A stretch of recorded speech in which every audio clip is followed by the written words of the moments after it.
What's happening? I don't want to alarm anyone, but we're trapped in a... I don't want to alarm anyone, but... We're trapped in a time storm. You won't believe this, but I keep... Repeating the same events over and over again? How long did it take you to figure it out this time? I will watch all of you die, one by one. Alright, hey everybody, welcome back to the channel. This is Rob here at Smirking Gun Reviews. And if I had known that this Agents of S.H.I.E.L.D. episode was going to be the way it went, I would have picked a different thumbnail. But I put a lot of work into it and I didn't want to change it now. I mean, I actually did want to change it, but the work that went into it would have been out. So I put this as my background, because this was the best episode of this season. Season 7, Episode 9, As I Have Always Been. And this one was... Elisabeth Henstridge directed this, which was really cool. I didn't think that this was how this episode... This one really threw me for a loop. A time loop. But no pun intended, like, ba-dum-bum. I didn't mean to say that, but... It starts out as this really fun, yet high stakes episode. I thought this was going to be Daisy and Coulson's episode to, you know, work on their own stuff. Everybody's been getting their own arcs. But instead what this turned out to be in the end was Enoch's arc. And like I've said on Fans of S.H.I.E.L.D. with Dee and Don Willie, I had a feeling that Enoch was going to go in fantastic fashion, sacrificing himself for everyone. And that's exactly what happens here. This had an emotional gut punch. Enoch is my favorite character that they introduced, like new character. Not counting our main squad of people. All of the people that they've brought in, Enoch's my favorite character since they introduced him. And the actor is so good. Hang on a second, I gotta do something. I always forget. I talk how much I like this guy, but I always forget his name. And that makes me pissed at myself. Joel Stoffer, or Stoffer, S-T-O-F-F-E-R. His performance has always been amazing. And he brings so much to it. Now, I've never been a big Star Trek fan, like Data and any of that stuff. I mean, I don't dislike him, but I don't usually go for this kind of character. But this guy really brought it every single time.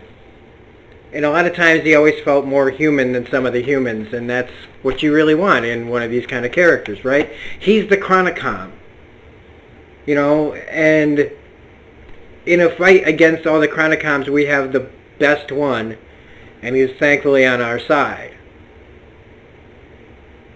So, before we, you know, let's just, this episode, you know, like, we lost Enoch.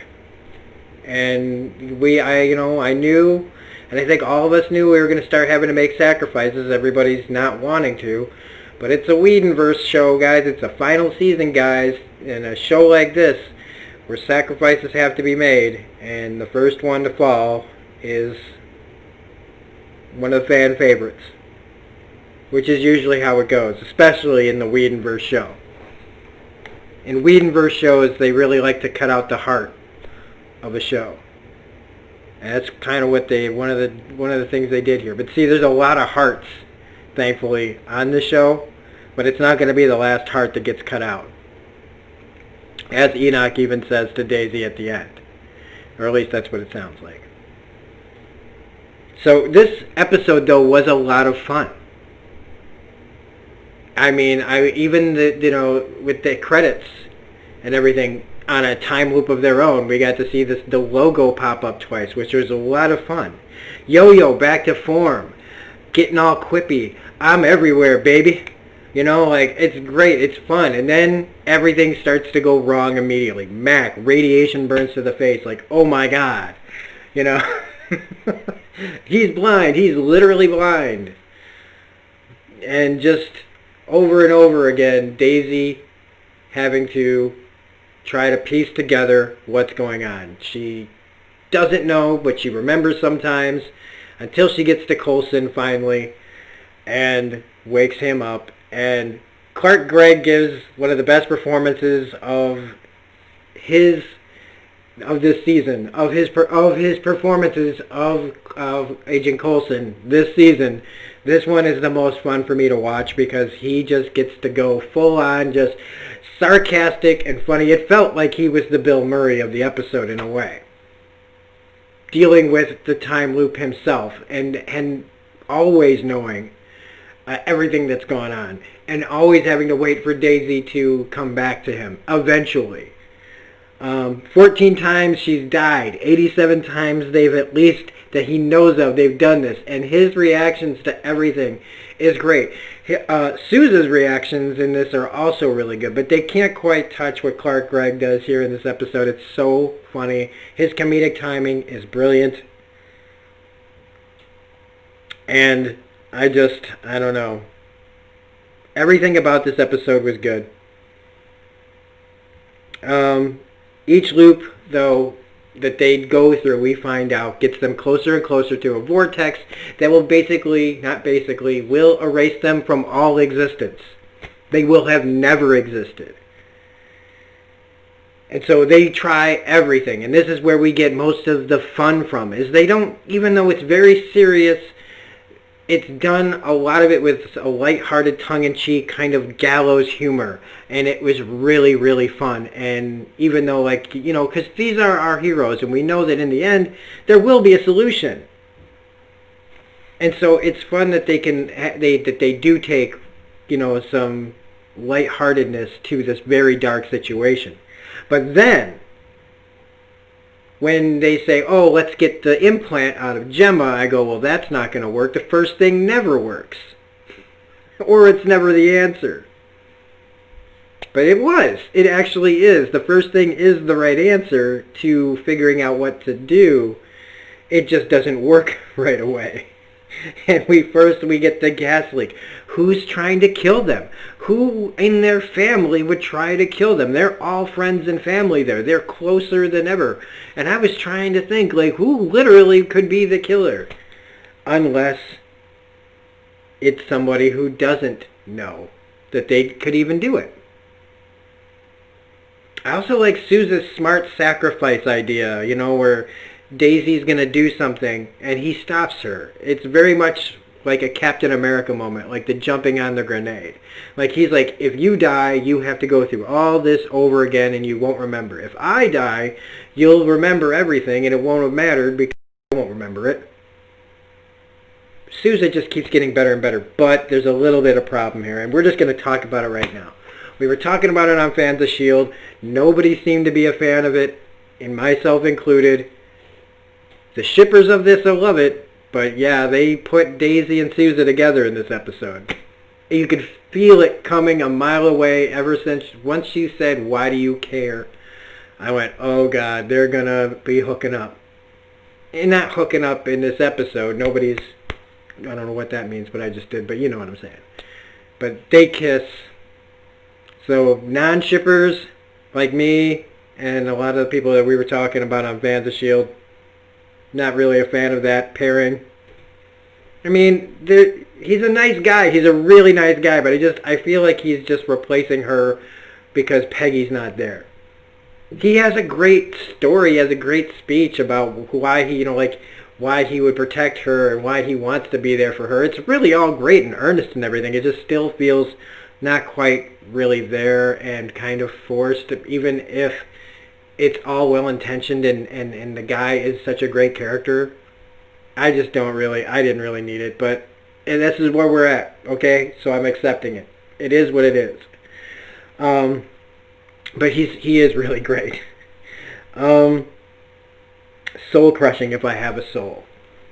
Coulson talking about having to watch everyone die over and over and over again.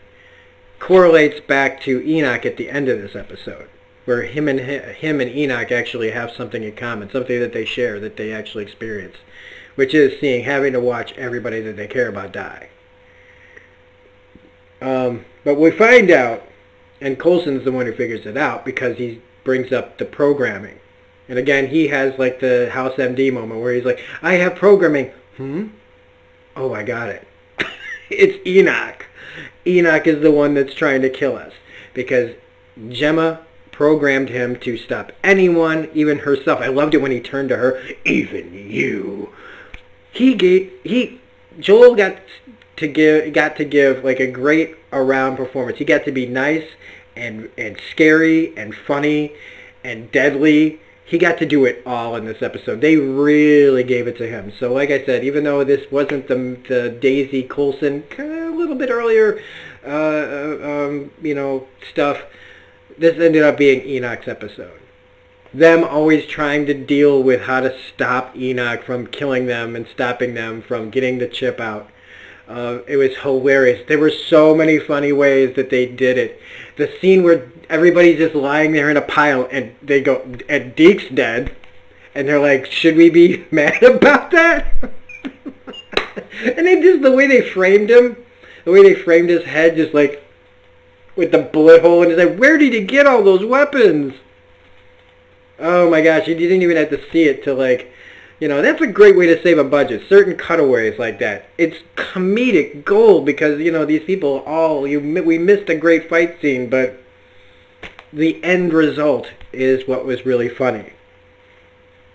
He did not see the irony. And also Susan's line, it all phases me, but maybe not in my face. I like that line. And I am kind of ripping through this a little bit because I can't wait to talk about this on Fans of S.H.I.E.L.D. Friday. But killing Enoch is the key, basically.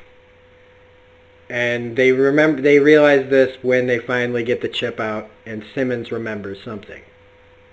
Now, whether or not, the one thing that I wondered was when she remembered, right, and she was crying and she was thinking that maybe the Chronicoms know where Fitz is now, just because they go back and the time resets, does that mean that the Chronicoms, though, don't still have the information? And if it wasn't, like where he was, what was she crying for? I mean, I'm assuming that she was crying for Fitz, and remembering was making her feel like she was about to lose him.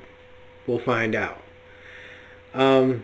But when they bring up we have to take the thing out of Enoch, he just does it. I knew he was going to do it. He's just sitting there while everybody's talking because it's what has to be done. These are his friends. These are his family. As many times as he killed them in this episode, it was only because of his programming that he did it. Once he realized what they needed without having to take out the chip because they had already done it, he immediately makes the sacrifice. No question at all. And that's one of the things that takes me back to what Coulson says to Sybil, is you guys don't understand sacrifice. Talking about the Chronicom. Except one Chronicom does understand sacrifice. And that's Enoch. Enoch proves that they could understand sacrifice and they could be good, like he was. And it's just, I think it's fitting that he sacrifices himself and gets to go through that whole process of dying. And that moment between him and Daisy and Coulson was truly touching and heartbreaking and just amazingly done. And Joel Stoffer got to go out just as a true hero. Ever since he popped into our lives on this show.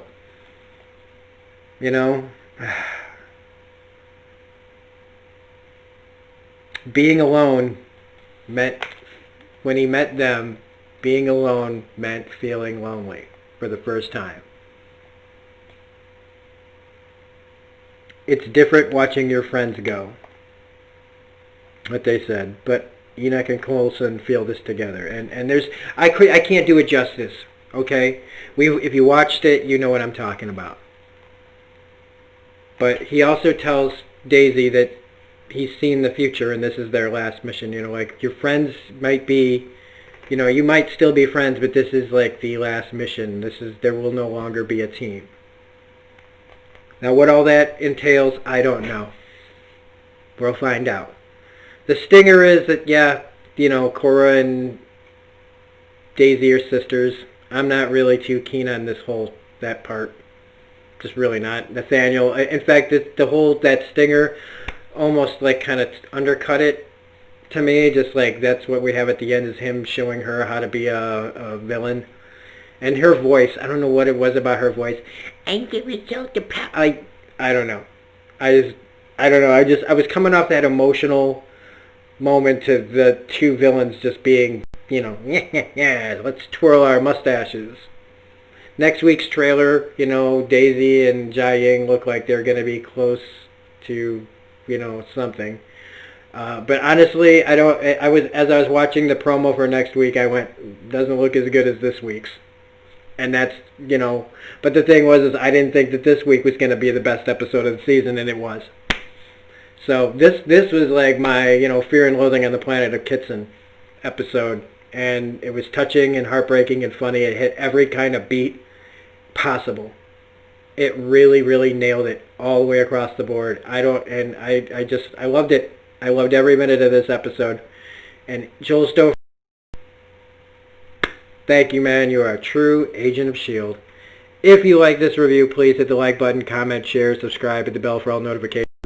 Otherwise, we will be back next week with episode 10, and on Friday nights on D's Reviews at 9 p.m. Central Standard Time, we talk fans of S.H.I.E.L.D., where we talk even more about all of the stuff that happened in this week's episode. I also want to give a shout out to my friend Gino. I meant to do this at the beginning of the episode review, but he's the one who created my logo. If you haven't been to The Real Gino, that's R-E-E-L Gino, check out his channel. He helped me when I was just coming up, and he helps out small YouTubers he had, and he deserves to have a lot more people visit his channel. Yeah, like I said, he created that logo for me, and he never asked for anything in return. That's the kind of guy he is. And if you like my content, please go check him out and subscribe to his channel if you like it as well. So this is Rob from Smirking Gun Reviews, and have a great day. Wear a mask, everybody. All right? Be the S.H.I.E.L.D. I just got this new mask in today. Be excellent to each other and wear a mask. Be the S.H.I.E.L.D. Have a great one. Bye.